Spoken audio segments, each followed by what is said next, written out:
Good morning, Granny. Good morning. So I guess, yeah, I got some questions for you. Um, Okay. when would you say you learned how to sew? Well, when I was a youngster at home, and my grandmother lived with us, and my grandmother and mother would do a lot of sewing. They sewed a lot on their treadle sewing machine, Oh, wow. and I was just you used to see him doing it, and I used to watch him sew, and I wanted to sew, but I was a little too young. But so I was making clothes for my little dolls with pieces of material, but I was sewing them by hand, making clothes by hand for my little dolls. That's cool. And then after a while, I did learn to sew on the treadle machine. Gee, I don't remember how old I was. I know Okay. I was young. Okay. Let's say I was, oh gee, I must have been about 6 years old. Wow. Yeah. You had to put your feet down on this treadle and move the treadle. The slower you moved it, the slower the needle would go. The faster you moved the treadle, faster the machine would go. Wow. But my mom always watched me when I was sewing. She was right there to watch me when I was sewing, so when sew my finger or something, you know. But did they have to put that, they have to raise it for you if you were only 6 years old? Do you remember if they made adjustments?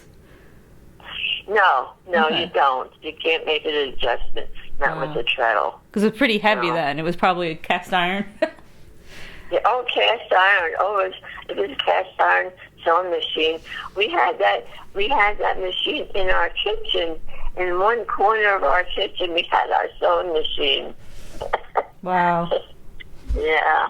And then my mom and grandmother, they did a lot of sewing, and I lived during the Depression time. Right. So when you had a rip in your piece of clothing, you sewed it up. Or if you had a hole in a piece of clothing in your clothes, well, you mend them and you use it, and you kept using the same outfit. You know, Yeah. you didn't have too many clothes at that time.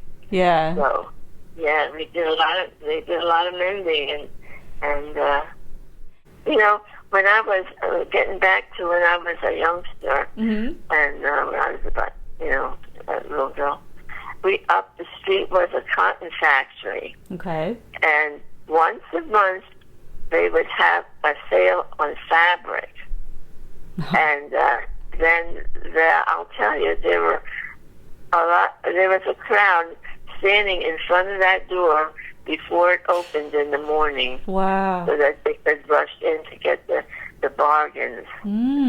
So your A mom lot would of go with people- you? My mom and my grandmother and I would go too, and stand at the door waiting for the door to open. That's amazing. Mom and grandma made a lot of dresses, so they would buy material to make dresses. Okay.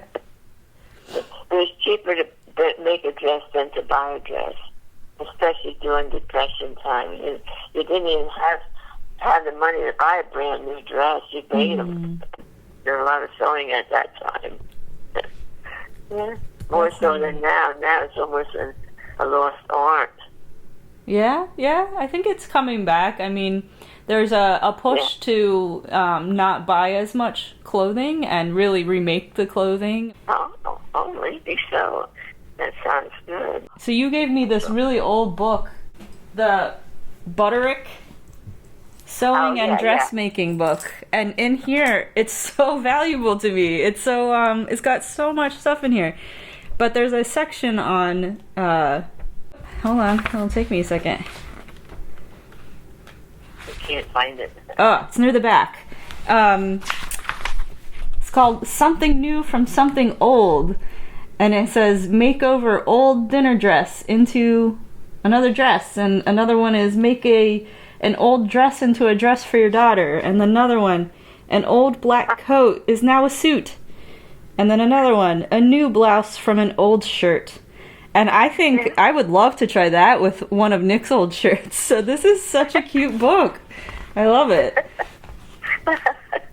Oh my goodness, yeah. That is an old book. I don't know how long I've had that, but I know I had it a long time.